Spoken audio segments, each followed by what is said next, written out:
Hola y bienvenidos a El Prisma del Pensamiento.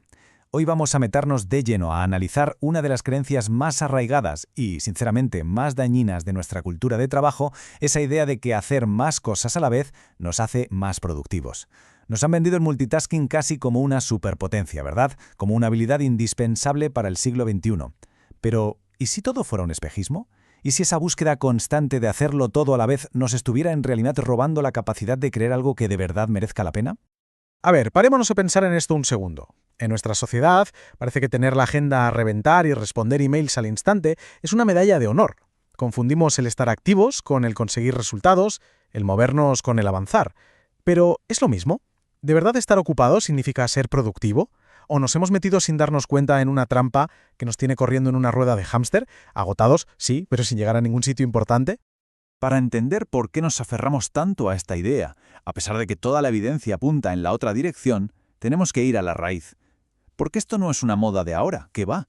Es un ideal que se ha ido forjando con la historia, con la tecnología y con nuestra propia psicología. Es que, a ver, nuestra idea de productividad viene de muy atrás. Nace en la era industrial, donde el valor se medía por lo que se veía. Un obrero manejando varias máquinas a la vez era el ideal de eficiencia. Y hemos arrastrado ese modelo, sin pensarlo mucho, al trabajo de hoy, donde el pensamiento profundo, lo que de verdad crea valor, es invisible. Y a eso súmale la tiranía del móvil, de estar siempre conectados, y esa idea de que ser un buen profesional es estar disponible al segundo. Todo esto nos empuja a fragmentar nuestra atención sin piedad. Y aquí está la clave psicológica de todo. Estar desbordado, haciendo malabares, se ha convertido en una especie de insignia de honor. Es una forma de gritarle al mundo: soy importante, soy indispensable. Decir que no a una tarea o simplemente proteger tu tiempo para concentrarte se puede ver, y esto es terrible, como falta de capacidad o de compromiso. Hemos acabado creando una cultura donde el agotamiento se disfraza de ambición. Pero claro, aquí es donde todo este cuento que nos hemos montado choca. Y choca de frente con la pura realidad biológica. Porque mientras nuestra cultura aplaude al que hace malabares, nuestro cerebro está pagando un precio altísimo por cada plato que intentamos mantener en el aire. Y es una historia de costes ocultos, de energía derrochada y de eficiencia perdida. Venga, vamos a ver qué es lo que pasa de verdad ahí dentro, en nuestra cabeza cuando intentamos hacer varias cosas a la vez. Y esto ya no es una opinión, es pura arquitectura neuronal. La ciencia nos desvela el peaje cognitivo que pagamos con cada interrupción, un coste que casi nunca medimos, pero que sufrimos. Vaya si lo sufrimos, todos los días. Vale, aquí está el quid de la cuestión. En realidad no hacemos multitasking. Lo que hacemos es task switching, o sea, cambiar de una tarea a otra muy rápido, una y otra vez.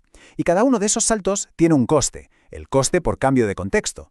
Imagínatelo como si tu cerebro tuviera que cerrar un programa súper pesado, la tarea A, y abrir desde cero otro programa completamente distinto, la tarea B. Y ojo, que ese proceso no es ni gratis ni instantáneo, es una fuga masiva de energía y de tiempo.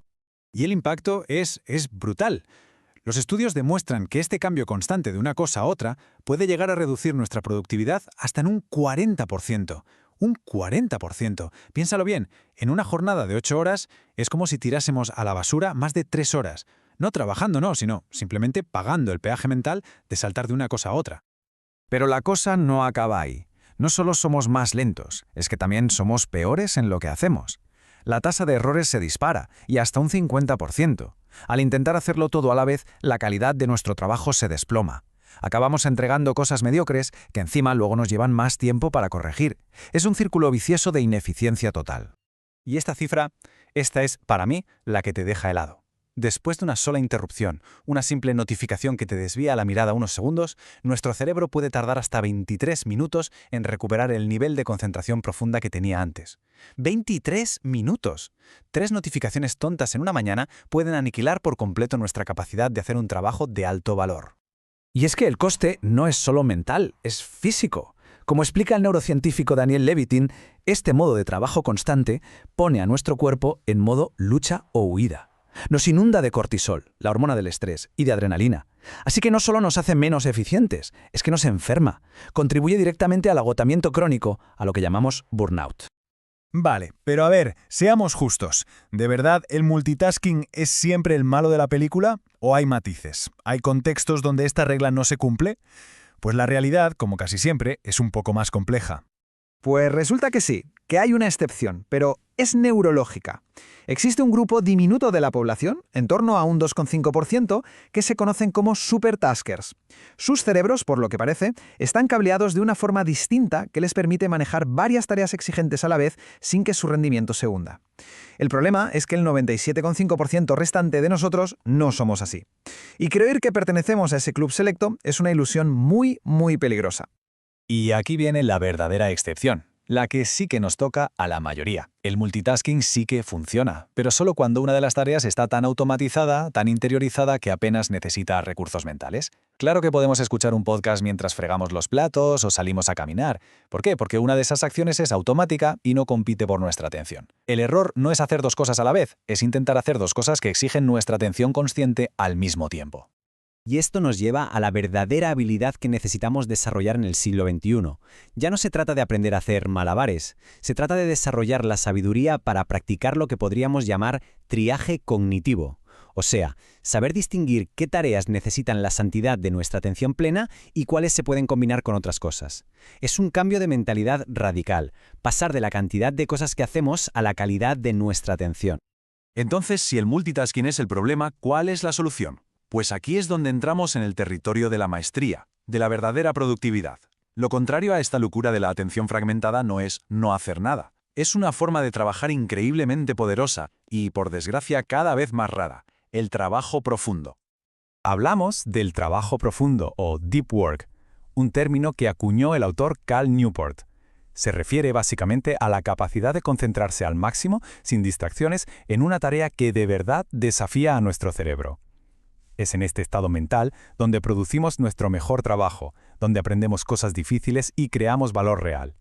En una economía que vive de la distracción, esta habilidad se ha convertido, como dice Newport, en un auténtico superpoder. La elección, al final, es bastante clara. Podemos ser arquitectos de nuestra propia distracción, viviendo de forma reactiva, siempre estresados y con un rendimiento mediocre. O podemos convertirnos en arquitectos del enfoque, siendo deliberados, entrando en estados de flow y generando un impacto extraordinario. Pensemos, por ejemplo, en Carl Jung, que se construyó una torre de piedra sin electricidad para poder pensar y escribir. Él no se sentó a esperar la concentración, él diseñó un entorno para que la concentración pudiera existir. Y lo bueno es que este cambio no es ciencia ficción, ¿eh? Se empieza con pasos muy concretos, muy deliberados. Primero, trata tu tiempo de concentración con el mismo respeto que una reunión importante. Bloquéalo en el calendario. Segundo, crea tu santuario, un espacio libre de notificaciones, tanto digitales como físicas. Y tercero, establece pequeños rituales, como prepararte un café o poner una música concreta. Algo que le diga a tu cerebro: vale, ahora toca concentrarse de verdad. Y con esto llegamos al corazón de todo el asunto. Vivimos en lo que se llama la economía de la atención.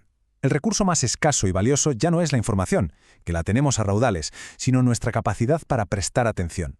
En este nuevo mundo, la habilidad para desconectar del ruido y sumergirse en la profundidad no es solo una ventaja, es un acto de resistencia. Y es la clave para una vida, tanto profesional como personal, mucho más plena.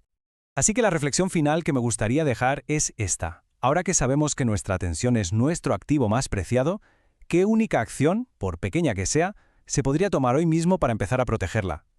Quizás sea tan simple como desactivar las notificaciones de una aplicación, o bloquear 30 minutos mañana para trabajar sin interrupciones. El primer paso es siempre el más importante. Si eres parte de esta comunidad de mentes curiosas y este análisis te ha aportado valor, suscríbete al Prisma del Pensamiento para seguir explorando juntos el espectro de las ideas.